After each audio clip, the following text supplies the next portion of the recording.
ममता बनर्जी 2011, 2015, 2016 की ममता बनर्जी नहीं है। ये 2026 की वो ममता बनर्जी है जो राजनीतिक तौर पे स्खलित हैं। बंगाल के इतिहास में पिछले 50 साल में शायद पहली मर्तबा ऐसा हो रहा है कि जो सरकार केंद्र में शासन कर रही है वो ही डायरेक्टली शासन राज्य में भी कर रही है। लेकिन अब 15 साल शासन करने के बाद क्या वो दोबारा एक अपने आप को एक चेंज का एजेंट बना सकती है, ये थोड़ा सा मुश्किल है। कि बंगाल में लेफ्ट फ्रंट के लिए बहुत बड़ी संभावना मैं नहीं देखता जितनी कांग्रेस के लिए देखता हूं। जैसे जैसे ममता बनर्जी कामयाबी की सीढ़ी चढ़ती गई, ये कुछ सीनियर नेता ममता बनर्जी से अलग हुए। इसके पीछे का कारण ये बताया जाता है कि ममता बनर्जी ने अभिषेक बनर्जी को बहुत ज्यादा तवज्जो दिया। जी बिल्कुल, आपने सही फरमाया। भारतीय जनता पार्टी की यह कोशिश बहुत बड़े पैमाने पर होगी और बहुत जल्दी जल्दी वो काम करेंगे कि कैसे ममता बनर्जी और उनकी पार्टी को खत्म किया जा सके, उनको निष्प्रभावी किया जा सके। जो झटका तृणमूल को लगा है उससे अब ये आसानी से निकल के नहीं आ पाएंगे। देखिए, सबसे बड़ी बात यह है कि 5 लाख ओबीसी सर्टिफिकेट्स कैंसल हो गए, उसमें कई मुसलमानों के सर्टिफिकेट कैंसल हो गए।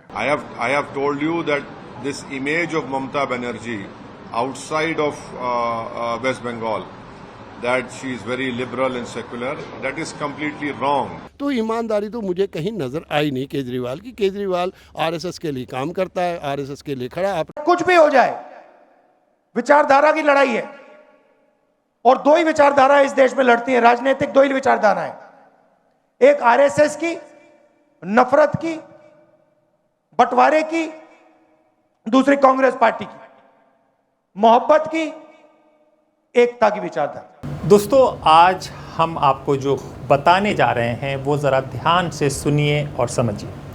ममता बनर्जी ने कैसे कराई बंगाल में बीजेपी की एंट्री। क्या आज बंगाल में जो हो रहा है उसकी पटकथा खुद टीएमसी ने लिखी थी?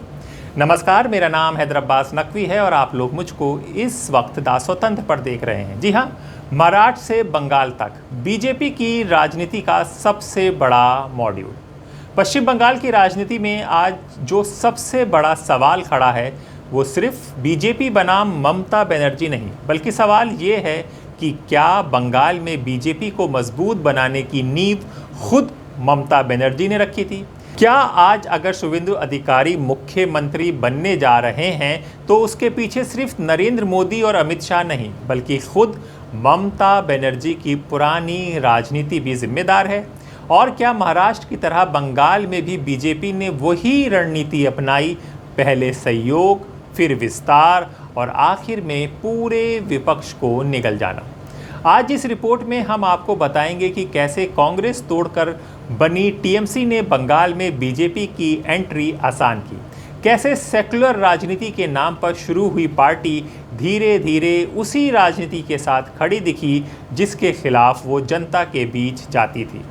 ये रिपोर्ट सिर्फ राजनीतिक नहीं बल्कि सत्ता, समझौते और रणनीति की पूरी कहानी है। आइए कहानी की शुरुआत 1997 जब ममता ने कांग्रेस तोड़ी। साल था 1997। ममता बनर्जी ने कांग्रेस से अलग होकर मुकुल रॉय के साथ मिलकर तृणमूल कांग्रेस यानी टीएमसी बनाई। ममता बनर्जी जब लेफ्ट के खिलाफ लड़ रही थी तो वो एक फ्रेश, वो कभी ना आजमाया हुआ चेहरा थी, उन्होंने कभी सरकार में नहीं थी, तो एक वो चेंज वाला जो फैक्टर था वो पूरी तरह से उसको एम्बॉडी करती थी। लेकिन अब 15 साल शासन करने के बाद क्या वो दोबारा एक अपने आप को एक चेंज का एजेंट बना सकती है, ये थोड़ा सा मुश्किल है। दूसरा फैक्टर यहाँ पर बहुत जरूरी है कि बंगाल के इतिहास में पिछले 50 साल में शायद पहली मर्तबा ऐसा हो रहा है कि जो सरकार केंद्र में शासन कर रही है वो ही डायरेक्टली शासन राज्य में भी कर रही है।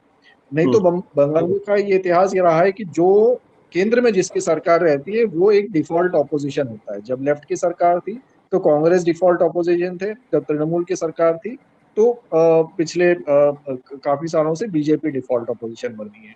उसके पीछे लॉजिक ये है क्योंकि बंगाल एक पार्टी सोसाइटी है तो वो केंद्र के सपोर्ट के साथ ही ऑपोजिशन वहां टिक सकता है, ये एक अजम्पशन बनाया जाता है। लेकिन अब केंद्र में भी बीजेपी की सरकार है और राज्य में भी बीजेपी की सरकार है। ऐसा भी हो सकता है कि चूंकि सारी एजेंसीज और सारा जो वर्चस्व है बीजेपी के हाथ में है, एक ये ऑपोजिशन मुक्त बंगाल की तरफ भी ले जाया जा सकता है। तो मास डिफेक्शंस होंगे शायद तृणमूल कांग्रेस में। लोग अभी अभिषेक बनर्जी के खिलाफ कह रहे हैं, कुछ लोग हार का जो पूरा ब्लेम है वो आईपैड पे डाल रहे हैं। हो सकता है आने वाले दिनों में वो एक जो यूजुअल लाइन होती है, जो भी बीजेपी ज्वाइन करता है वो कहता है कि हिंदुओं का अपमान हो रहा था, बहुत ज्यादा प्रो माइनॉरिटी पॉलिटिक्स हो रही थी, ये भी बात बोलकर लोग जा सकते हैं। तो डिफेक्शंस हो सकते हैं तृणमूल कांग्रेस में, और बीजेपी एक पूरी तरह से अपना एक वहां बंगाल में डोमिनेशन कायम करने की कोशिश कर सकती है। तो ऐसे में ममता बनर्जी के लिए थोड़ा सा मुश्किल होगा। हालांकि वो लेकिन एक स्ट्रीट फाइटर नेता है, अगर ये कोई कर सकता है इन मुश्किल हालात में भी सामना, वो ममता बनर्जी कर सकती है। उस समय बंगाल में लेफ्ट का दबदबा था। सीपीएम और सीपीआई को हटाना लगभग नामुमकिन माना जाता था। लेकिन यहीं से बंगाल की राजनीति में एक बड़ा मोड़ आया, क्योंकि लेफ्ट को हराने के लिए ममता बनर्जी ने जिस ताकत को बंगाल में जगह दी वो थी भारतीय जनता पार्टी, बीजेपी। उस समय बीजेपी बंगाल में बेहद कमज़ोर थी, लेकिन कांग्रेस और लेफ्ट के खिलाफ लड़ाई में टीएमसी ने बीजेपी को राजनीतिक वैधता दी। मुझे लगता है कि ममता बनर्जी 2011, 2015, 2016 की ममता बनर्जी नहीं है। ये 2026 की वो ममता बनर्जी है जो राजनीतिक तौर पे स्खलित हैं। बिल्कुल वो एक तरह से निष्प्राण होती जा रही हैं। अभिषेक बनर्जी से एक संभावना थी, उनके घर के हैं। आज भारत की राजनीति में परिवारवाद बहुत ही उर्वर जमीन पर खड़ा है, तो हो सकता था कि वो कुछ करते, लेकिन वो भी कुछ खास नहीं करते नजर आ रहे हैं। ऐसा वो प्रभाव उनका प्रभावशाली नेता के रूप में नहीं आए हैं, जिस तरह दक्षिण में भी हम कई नेताओं को देख रहे हैं जो नौजवान हैं और अपने घर के वारिस के तौर पे सामने आ रहे हैं। तो ऐसे में मुझे लगता है दो ही विकल्प हैं। एक कि वो अपनी हठधर्मिता के साथ राजनीति करती रहें और फिर फिनिश हो जाएं, और भारतीय जनता पार्टी चारों तरफ और सुदृढ़ीकरण अपना कर ले। और दूसरा कि वो राहुल गांधी और खड़गे साहब की अगुवाई वाली कांग्रेस पार्टी का हिस्सा बन जाए और अपनी पार्टी को मर्ज कर दें, और जो जहां से वो आई है। तो ये एक बड़ा मोर्चा बन सकता है बंगाल में, क्योंकि मुझे ऐसा लगता है कि जो 27-28% मुस्लिम वोट है, ये उनका आखिरी वोट था ममता बनर्जी की पार्टी के लिए, क्योंकि उनको लगता था कि ममता बनर्जी ही हिंदुत्ववादी पार्टी का मुकाबला कर सकती है। बीजेपी को शिकस्त अगर कोई दे सकता है तो लेफ्ट फ्रंट नहीं दे सकता है, कांग्रेस नहीं दे सकती है, इट्स ओनली ममता बनर्जी। तो ममता बनर्जी को उन्होंने आजमाया, इसके बावजूद कि वो ममता बनर्जी की सरकार और उनकी पार्टी के तौर तरीकों से बेहद दुखी और बेहद नाराज थे। मुस्लिम की बात मैं कर रहा हूं। तो ऐसे में अब ये लोग जो है 27-28% लोग अगली बार कांग्रेस को वोट देंगे या लेफ्ट फ्रंट के कुछ उम्मीदवारों को देंगे। लेफ्ट फ्रंट के प्रति मेरी अच्छी भावना है, सब जानते हैं, सभी मित्र जानते हैं, लेकिन इसके बावजूद मैं बताऊं कि बंगाल में लेफ्ट फ्रंट के लिए बहुत बड़ी संभावना मैं नहीं देखता जितनी कांग्रेस के लिए देखता हूं। एक जर्नलिस्ट के तौर पे मैं बहुत ऑब्जेक्टिव होकर बोलना चाहता हूं। Left has little chances revival के। उसकी वजह है कि उसने उस आइडियोलॉजिकल पॉलिटिकल फैक्टर्स को आज तक आइडेंटिफाई नहीं किया जिसकी वजह से उसका पतन बंगाल में हुआ। और क्यों केरला में पतन नहीं हुआ? केरला में पतन नहीं हुआ उसी पार्टी के नेतृत्व वाले लेफ्ट डेमोक्रेटिक फ्रंट का, बंगाल में क्यों हुआ ये वो आइडेंटिफाई आज तक नहीं कर सकी। तो मुझे लगता है कि कांग्रेस के पास संभावना है, कांग्रेस ही हिंदुत्ववादी पार्टी का मुकाबला बंगाल में कर सकती है, और ममता बनर्जी को मर्ज करने के अलावा या फिनिश होने के अलावा कोई विकल्प नहीं। और फिर साल आता है 1999 ममता बनर्जी बनी एनडीए सरकार का हिस्सा। जी हाँ, 1999 में ममता बनर्जी बीजेपी के नेतृत्व वाले राष्ट्रीय जनतांत्रिक गठबंधन यानी एनडीए में शामिल हो गई और अटल बिहारी वाजपेयी सरकार में रेल मंत्री बनी। यहीं से बंगाल की जनता ने पहली बार देखा कि जो पार्टी खुद को सेकुलर बताती है वो बीजेपी के साथ सत्ता भी चला सकती है। 2001 बीजेपी को बताया स्वाभाविक सहयोगी। जी हाँ, साल था 2001। ऑपरेशन वेस्ट एंड के बाद ममता एनडीए से अलग हुई, लेकिन उसी साल अगस्त में बीबीसी को दिए इंटरव्यू में ममता बनर्जी ने कहा, भाजपा हमारी स्वाभाविक सहयोगी है। बाबुल सुप्रियो ने 2019 में भड़काऊ भाषण दिया था, यहाँ पर दंगा हुआ, आज वो बाबू सुप्रीम पार्टी में है या टीएमसी पार्टी में है, ये आप जानते हैं कि वो टीएमसी पार्टी में है। तो इसलिए हम आपसे कह रहे हैं कि टीएमसी और बीजेपी और ममता मोदी में कोई फर्क नहीं, ये सही मानों में एक दूसरे के भाई बहन है जो बंगाल की जनता को देखो बना रहे हैं। मेरे अभी दोस्तों और बुजुर्गों, आप जानते हैं कि मुझे बताया गया कि आसनसोल में यहाँ पर ट्रक का कारोबार चलता है। अफसोस की बात यह है कि एक महिला मुख्यमंत्री है और यहाँ पर टीएमसी 15 साल से अगर कोई ट्रक का कारोबार कर रहा है तो जाहिर है टीएमसी की सरकार को मालूम, और टीएमसी की सरकार उसको खत्म करने के बजाय अपनी आंखें बंद करके बैठी है। नौजवान बर्बाद हो रहे हैं, बच्चे बर्बाद हो रहे हैं, और पुलिस का काम यह है कि उनको पकड़कर ट्रक के कारोबार करने वालों को नारकोटिक्स और एनडीपीएस एक्ट लगाकर उनको जेल में डालने के बजाय उनको खुला छोड़ दिया जा रहा है। मैं आपको ये भी बताना चाह रहा हूँ कि हमारे इलेक्शन एजेंट पर कल उन पर हमला किया गया टीएमसी की तरफ से।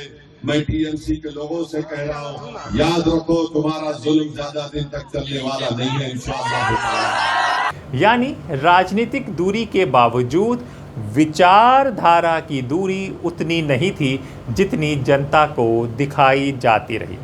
फिर आता है साल 2003, 2003, फिर एनडीए में वापसी। जी हाँ, 2003 में ममता बनर्जी फिर एनडीए सरकार में शामिल हो गई और इसी दौरान एक बेहद अहम तस्वीर सामने आई।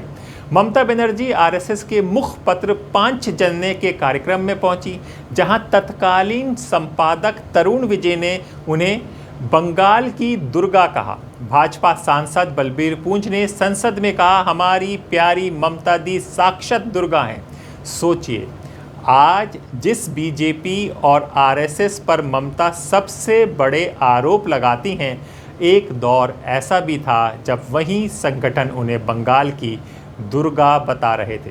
क्योंकि ममता बनर्जी के घर पे जो प्रेस कॉन्फ्रेंस हुआ उसमें हमने देखा कि सारे सीनियर लीडर उनके साथ खड़े हुए हैं। लेकिन ये भी बात है, सौगतो रॉय जैसे नेता या सुदीप जैसे नेता, जो कि ममता बनर्जी जब बतौर ऑपोजिशन लीडर यहाँ पे लड़ रही थी वाम मोर्चे के खिलाफ, तो ये सारे नेता ममता बनर्जी के साथ खड़े हुए। लेकिन जैसे जैसे ममता बनर्जी कामयाबी की सीढ़ी चढ़ती गई, ये कुछ सीनियर नेता ममता बनर्जी से अलग हुए। इसके पीछे का कारण ये बताया जाता है कि ममता बनर्जी ने अभिषेक बनर्जी को बहुत ज्यादा तवज्जो दिया, और क्योंकि ये बहुत ही नए नेता थे, उसके बावजूद सीनियर लीडर जो है उनको दरकिनार कर दिया गया, उनकी बातों को नहीं सुना गया। लेकिन अभी जो बयान दे रहे हैं वो काउंसिलर हैं, कुछ एमएलए हैं। अभी ममता बनर्जी ने जो बैठक की है अपने जीते हुए एमएलए के साथ, उनमें से उस बैठक में 10 एमएलए आए ही नहीं, वो आए नहीं। और कहा जा रहा, और जिस तरह के रितु दत्ता, एक बहुत फेमस नाम है, आमतौर पे टेलीविजन में तृणमूल कांग्रेस के प्रवक्ता रहते हैं, उन्होंने तो उसी दिन प्रेस कॉन्फ्रेंस करके माफी मांग ली शुभेंदु अधिकारी से, जे अगर मैंने आपको दिल दुखाने वाली कोई बयान दी है तो मैं माफी मांगता हूँ। तो ऐसे कई सारे नेता बड़े दिलचस्प बयान दे रहे हैं, लेकिन ये गुस्सा सिर्फ और सिर्फ अभिषेक बनर्जी के खिलाफ है, ममता बनर्जी के खिलाफ नहीं। और यहीं पे ममता बनर्जी, जो हम हमेशा बात कहते हैं, देखिए वो ऑपोजिशन में एक बहुत बेहतरीन ऑपोजिशन लीडर रही हैं और इसी वजह से वो मुख्यमंत्री भी बनी बाद में। लेकिन अगर ममता बनर्जी फिर से सारी जितना भी पार्टी का कमान है सब कुछ अपने हाथों में ले लेती हैं, तो शायद यहाँ पे छवि जो है तृणमूल कांग्रेस की बदल सकती है। आरएसएस और ममता की नज़दीकियां समझिए। आरएसएस ने खुलकर कहा कि वामपंथियों के खिलाफ ममता की लड़ाई को उनका ठोस समर्थन है। ममता ने भी अपने भाषणों में मोहन भागवत, शोधित चारी और मदनदास देवी जैसे आरएसएस नेताओं की तारीफ की। उन्होंने कहा, आप लोग सच्चे देशभक्त हैं। यानी बंगाल की राजनीति, टीएमसी और संघ परिवार के रिश्ते कभी उतने कटु नहीं थे जितना आज जनता को दिखाया जाता है। जी बिल्कुल, आपने सही फरमाया। भारतीय जनता पार्टी की यह कोशिश बहुत बड़े पैमाने पर होगी और बहुत जल्दी जल्दी वो काम करेंगे कि कैसे ममता बनर्जी और उनकी पार्टी को खत्म किया जा सके, उनको निष्प्रभावी किया जा सके। और मुझे लगता है कि शुभेंदु अधिकारी को, जो भारतीय जनता पार्टी के नहीं है, मतलब बुनियादी तौर पे तृणमूल कांग्रेस के नेता हैं, जैसे हिमंता बिस्वा शर्मा कांग्रेस के थे, तो भारतीय जनता पार्टी अनेक राज्यों में बाहर से आए हुए लोगों को मुख्यमंत्री बनाती है, ये उसका एक ट्रेंड है।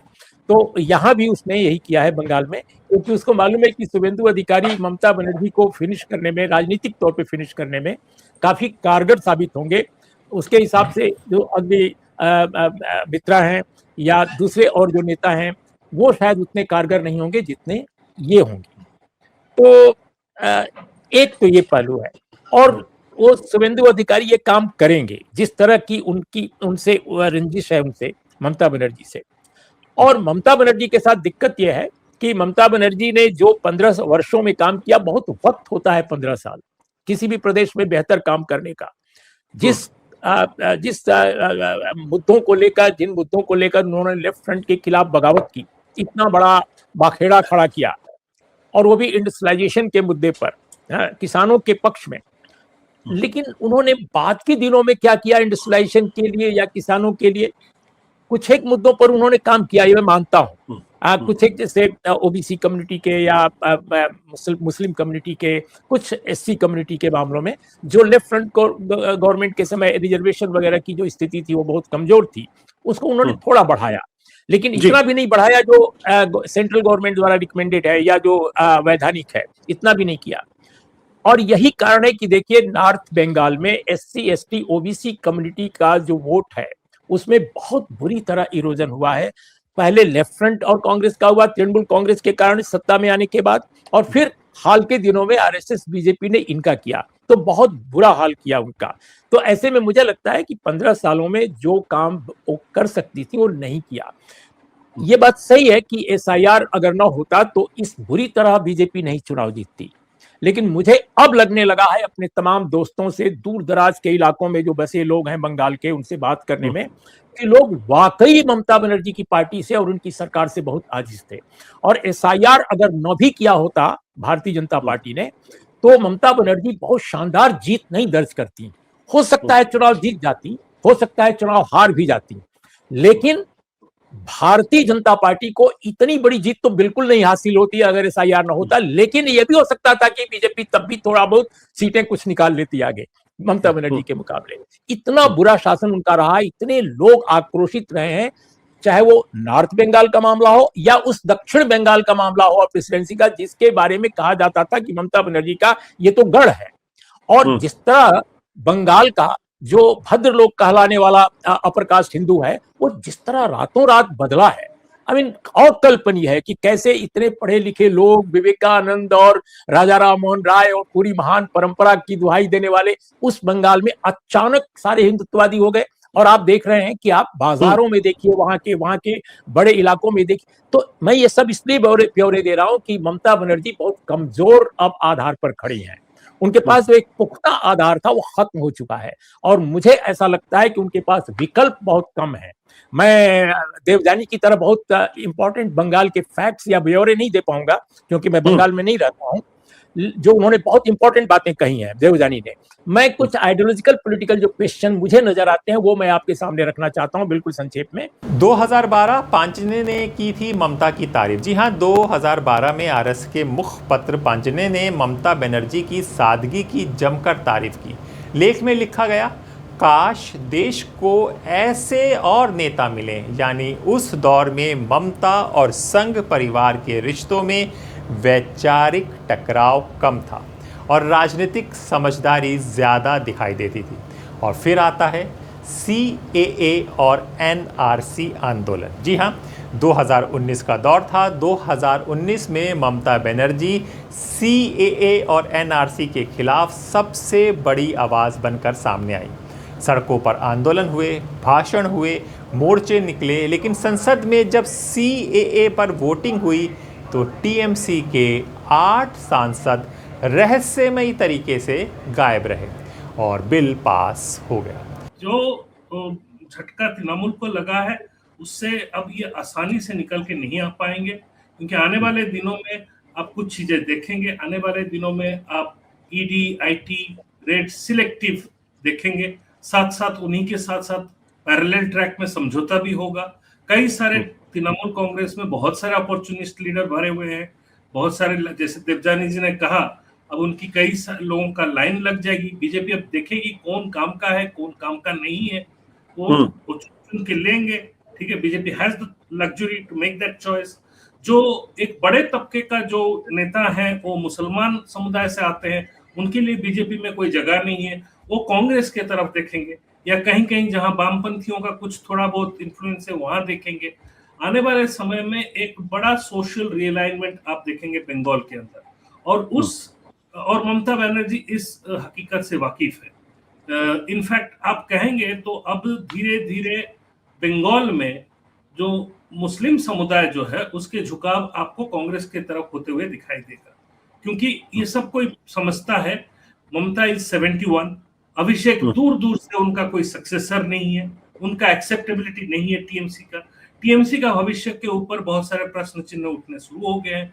ऐसे हालत में क्योंकि एक अलग तरह का राजनीति अभी शुरू होगा बंगाल में, खास करके मुसलमान समुदाय को लेकर, वो हमें देखना है बीजेपी कैसे पेश आती है। क्योंकि आज भी अमित शाह ने अपने उसमें कहा, उन्होंने 2-3 बार घुसपैठियों का जिक्र किया, तो वो एक संकेत देता है। और 3 बार जय श्री राम बोल के शुभेंदु अधिकारी ने अपना वक्तव्य खत्म किया। शुरुआत से लेकर इतने सारे अमित शाह ने भी जय श्री राम बोल के अपना भाषण खत्म किया। और तो ये भी एक देवजानी अच्छी तरह से जानेंगे जय श्री राम स्लोगन का कितना कल्चरल एक्सेप्टेंस बंगाल का लैंडस्केप में है, या हो सकता है आने वाले दिनों में बड़े सारे फ्रिक्शंस आने वाले हैं बंगाल में। बंगाल जो है एक टर्मोइल के तरह, ये शुरुआत हो रहा है, खत्म नहीं हुआ, ये शुरुआत हो रहा है। आने वाले बड़े सारे हिंसक होंगे। मोटा मोटा कुल मिला के आशुतोष ये है कि ममता बनर्जी के पास ऑप्शंस बहुत कम है उनको। और राहुल गांधी ने एक बहुत अच्छा स्टेट्समैन भी एक्ट किया जब जो पोस्ट उन्होंने उस दिन डाला कि कांग्रेस में जो लोग या और कोई नेता जो ममता के लॉस को लेकर खुशियां मना रहे हैं, उनको ये समझ जाना चाहिए कि ये हुआ क्या है। सबसे बड़ा सवाल ये उठा, अगर पार्टी इतनी विरोध में थी तो सांसदों पर कार्रवाई क्यों नहीं हुई? क्या ये सिर्फ राजनीतिक नाटक था या पर्दे के पीछे कोई और समझौता चल रहा था? गोली मारो नारे के बाद क्या हुआ? जी हाँ, जनवरी 2020 में अनुराग ठाकुर ने गोली मारो सालों को वाला नारा लगाया। देश भर में विवाद हुआ, लेकिन उसी समय बंगाल के मुर्शिदाबाद में टीएमसी नेता शेख आलम ने सीएए प्रदर्शनकारियों पर गोलियां चला दी। यानी सवाल सिर्फ बीजेपी की राजनीति का नहीं, बल्कि उस राजनीति का भी है जो विरोध के नाम पर सत्ता बचाने का खेल खेलती रही। देखिए, सबसे बड़ी बात यह है कि 5 लाख ओबीसी सर्टिफिकेट्स कैंसल हो गए, उसमें कई मुसलमानों के सर्टिफिकेट कैंसल हो गए। वो इशू नहीं है क्या? दूसरा, आप देख लीजिए कि ममता बनर्जी ने जो यहां पर कास्ट को निकाला ए से बी में और बी से ए में डाला, वो तो पूरे के पूरे मुस्लिम कास्ट थे। फिर यहां पर आप कितना नियरली 30% के करीब मुस्लिम पॉपुलेशन है, कितना गवर्नमेंट एम्प्लॉयमेंट में उनका रिप्रेजेंटेशन है? 7% है। कितने बच्चे स्कूल के बाहर हैं? कितने मुस्लिम बच्चियां ग्रेजुएशन मुकम्मल नहीं कर पा रही हैं? आप मालदा मुर्शिदाबाद जाइए, जो वर्ल्ड हेल्थ ऑर्गेनाइजेशन का जो पैरामीटर्स है उससे बदतरीन अंडरग्राउंड पानी आर्सेनिक है। तो ये इश्यूज का डायरेक्ट कनेक्शन पॉलिटिकल लीडरशिप से है। और फिर इतने सालों से यहाँ की जनता ने टीएमसी को वोट दिया, आपने वोट लिया हमारा और नेता आप बन गए, लीडरशिप आपके हाथ में है, मगर आपने जमीन पर क्या किया? जमीन पर आपने क्या किया? ईद की नमाज के दिन आके दुआ करना। इससे क्या मेरा पेट भरता? क्या इससे क्या मेरे घर में चिराग जलता? क्या मुझे मेरे बच्चों को स्कूल मिलता? तो ये जो है, अब कोई पलटा के बोला नहीं टीएमसी में इतने मुसलमान है। ये बेनाम की लीडरशिप है, ये नाम की लीडरशिप होगी। एक बात याद रखिए, बाबा साहेब अंबेडकर को भी आप ही की तरह जर्नलिस्ट ने सवाल किया था बाबा साहेब से कि पार्लियामेंट में तो इतना रिजर्वेशन है शेड्यूल कास्ट को, आप कौन सी लीडरशिप की बात कर रहे हैं? तो बाबा साहब ने कहा थे हाँ है, जितने लोग जीत कर जाते हैं वो अपना मुंह कब खोलते, जब उनको अंगड़ाई लेने का है। ये फर्क है। मुकुल राय की वापसी और फिर बड़ा बयान। 2017 में मुकुल राय बीजेपी में चले गए, लेकिन 2021 चुनाव से पहले वो फिर टीएमसी में लौट आए। ममता बनर्जी ने उन्हें वापस अपना लिया और चुनाव के दौरान मुकुल रॉय ने कहा BJP is equal to TMC. ये सिर्फ बयान नहीं था, बल्कि बंगाल की राजनीति की पूरी सच्चाई का संकेत था। Party. I'm not privy to what has happened. I have told you that this image of Mamata Banerjee outside of West Bengal, that she is very liberal and secular, that is completely wrong. She has exploited the Muslims as only as vote banks. She has not treated them as citizens. There are huge corruption has happened and right under her administration, and SIR also the factor.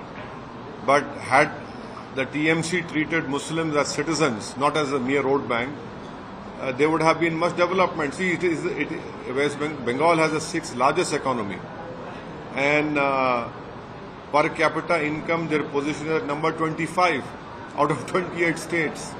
You have the highest migration of laborers from Malda, Murshidabad. This is not me. Their own government documents tell us. And so this has been their governance style.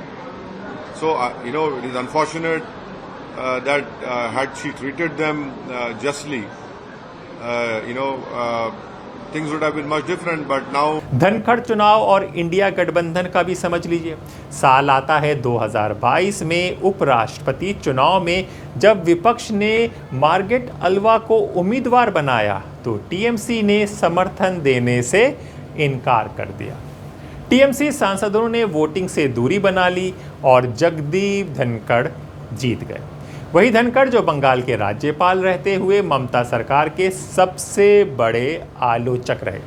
यानी सवाल फिर वही, क्या ममता BJP से लड़ रही थी या सिर्फ राजनीतिक दूरी बनाकर चल रही थी? देखिए, उनका एक दोहरा चेहरा है। पिछले साल 5 लाख बैकवर्ड कास्ट के सर्टिफिकेट ने हाईकोर्ट ने कैंसिल कर दिया। उसमें करीब 3 लाख मुसलमान बैकवर्ड कास्ट के सर्टिफिकेट थे, उस पर बात ही नहीं हो रही है। 3 लाख अगर मुसलमानों के बैकवर्ड कास्ट के सर्टिफिकेट कैंसिल हो गए तो बात ही नहीं होती है उस पर। अब आप उर्दू में जारी कर रहे हैं। अब बताइए, 29% आबादी है मुसलमानों की, वहाँ सिर्फ 7% गवर्नमेंट एम्प्लॉयमेंट में है। सबसे ज़्यादा स्कूल ड्रॉप आउट मुसलमानों का है। बच्चियों का लो लिटरेसी रेट है। अगर आप मालदा मुर्शिदाबाद चले जाएंगे, वहाँ तो बहुत ज़्यादा गरीबी है वहाँ के मुसलमानों में बनिस्बत दूसरे इलाकों के। 2022 आरएसएस की फिर तारीफ। सितंबर 2022 में ममता बनर्जी ने कहा आरएसएस में बहुत अच्छे लोग हैं, संघ अच्छा संगठन है। अब सवाल ये है कि अगर संघ इतना ही खतरनाक है तो उसकी तारीफ बार बार क्यों? और अगर संघ अच्छा संगठन है तो फिर बंगाल में डर और ध्रुवीकरण की राजनीति किस लिए?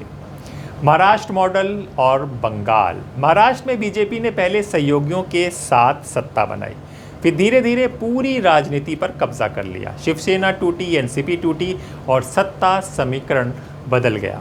बंगाल में भी वही मॉडल दिखाई दिया। पहले टीएमसी ने बीजेपी को जगह दी, फिर बीजेपी ने संगठन बनाया, फिर वही पार्टी टीएमसी के सबसे बड़े नेताओं को अपने साथ ले गई। आज शुवेंदु अधिकारी उसी राजनीति का चेहरा बनकर उभर रहे हैं। कुछ भी हो जाए, विचारधारा की लड़ाई है और 2 ही विचारधारा इस देश में लड़ती है। राजनीतिक 2 ही विचारधारा है, एक आरएसएस की नफरत की, बंटवारे की, दूसरी कांग्रेस पार्टी की मोहब्बत की, एकता की विचारधारा। आप देख लेना, बाकी सारी की सारी पार्टियां इनके सामने नहीं खड़ी हो पाएंगी, एक नहीं हो पाएगी और अंत में सिर्फ कांग्रेस पार्टी खड़ी होगी और कांग्रेस पार्टी इनको हराएगी। आप याद रखो मैं क्या कह रहा हूं, नरेंद्र मोदी को, अमित शाह को कांग्रेस पार्टी हराएगी, बीजेपी को कांग्रेस पार्टी हराएगी। सबसे बड़ा सवाल, क्या बंगाल में बीजेपी की ताकत सिर्फ मोदी और शाह की देन है, या फिर वो ज़मीन ममता बनर्जी ने तैयार की जिस पर आज बीजेपी खड़ी है? ये वही ज़मीन है जो कहते हैं केजरीवाल ने दिल्ली में सत्ता के लिए, यानी कि केंद्र में भाजपा को पहुंचाने के लिए दिल्ली में तैयार की थी रामलीला मैदान पर। तो मेरा ये कहना है कि जो केजरीवाल ये संकल्प ले रहा है कि वो ईमानदार है, वो तो ईमानदारी तो मुझे कहीं नज़र आई नहीं केजरीवाल की। केजरीवाल आरएसएस के लिए काम करता है, आरएसएस के लिए खड़ा। आपने देखा होगा हनुमान मंदिर से सारा काम, तो ये सारी बातें अगर हम ले दें तो केजरीवाल का ये कहना कि उसे, तो इसलिए मैं जो आपने सवाल पंजाब के बारे में पूछा वो बिल्कुल साफ़ है कि पंजाब के लोग बिल्कुल कहीं ना केजरीवाल के साथ खड़े हैं, ना भगवंत मान के साथ खड़े हैं, ना किसी और के साथ खड़े हैं। वो तो केवल ये मौका देख रहे हैं कि जो उनके अंदर से सरकार में रहते हुए जैसे कांग्रेस और अकाली दल को डिस्टर्ब किया, आज होते। मैंने एक बात और, 2024 में मैंने एक यात्रा की जनवरी में, और हमने दिल्ली से लेकर जम्मू तक की यात्रा की। हम जब श्रोमणी गुरुद्वारा प्रबंधक कमेटी, गुरचरण सिंह ग्रेवाल मुझे मिले, जो स्पोक्स पर्सन थे श्रोमणी अकाली दल के और श्रोमणी गुरुद्वारा प्रबंधक कमेटी के, हमें मिले और हमने उनसे बात की तो आप क्या चाहते हैं। उन्होंने कहा कि इस बार हम तो आ नहीं रहे, तो हम ये सोच रहे हैं कि बजाय कि केजरीवाल और बीजेपी की तरफ बढ़े, हम कांग्रेस को ही सपोर्ट करेंगे, पर उसको दिखाएंगे नहीं।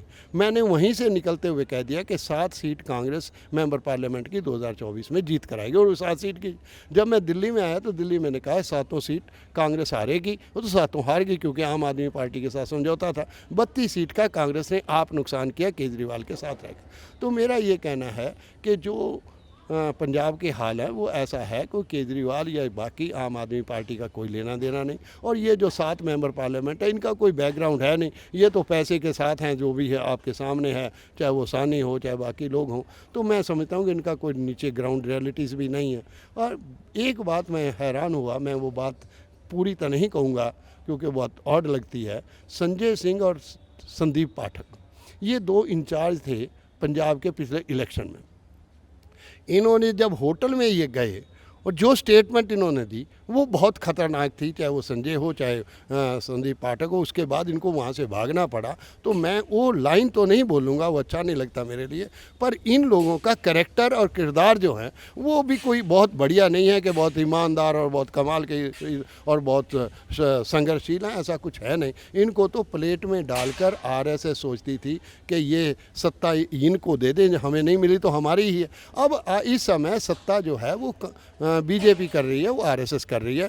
केजरीवाल तो एक केवल और केवल उनका जो है वो जो है एक अलमारी है, उसकी चाबी जो है वो आरएसएस के पास है, मेरा ये कहना है। जी हाँ, तो अब सवाल है, क्या सेकुलर राजनीति के नाम पर जनता को सिर्फ भावनात्मक भाषण दिए गए, और क्या आज ममता बनर्जी वही काट रही हैं जो उन्होंने 1997 से बोना शुरू किया था? दोस्तों, बंगाल की राजनीति अब सिर्फ टीएमसी बनाम बीजेपी नहीं रही, ये उस राजनीति की कहानी है जहां सत्ता के लिए बनाए गए गठबंधन धीरे धीरे पूरी तरह विचारधारा को बदल देते हैं। और शायद यही वजह है कि आज बंगाल में सबसे बड़ा संकट सिर्फ चुनाव नहीं बल्कि भरोसे का है। आप लोग क्या सोचते हैं? क्या बंगाल में बीजेपी की ताकत के लिए ममता बनर्जी भी जिम्मेदार हैं, या ये सिर्फ राजनीतिक मजबूरी थी? कमेंट करके अपनी राय ज़रूर बताएं। अगर आपको ये रिपोर्ट महत्वपूर्ण लगी तो वीडियो को शेयर करें, चैनल को सब्सक्राइब ज़रूर करें और अपने दोस्त हैदर अब्बास नकवी को इजाज़त दें। हम फिर लेकर आएंगे ऐसी ही छुपी हुई हकीकत जो गोदी मीडिया आपको कभी नहीं बताएगा ना दिखाएगा। नमस्कार।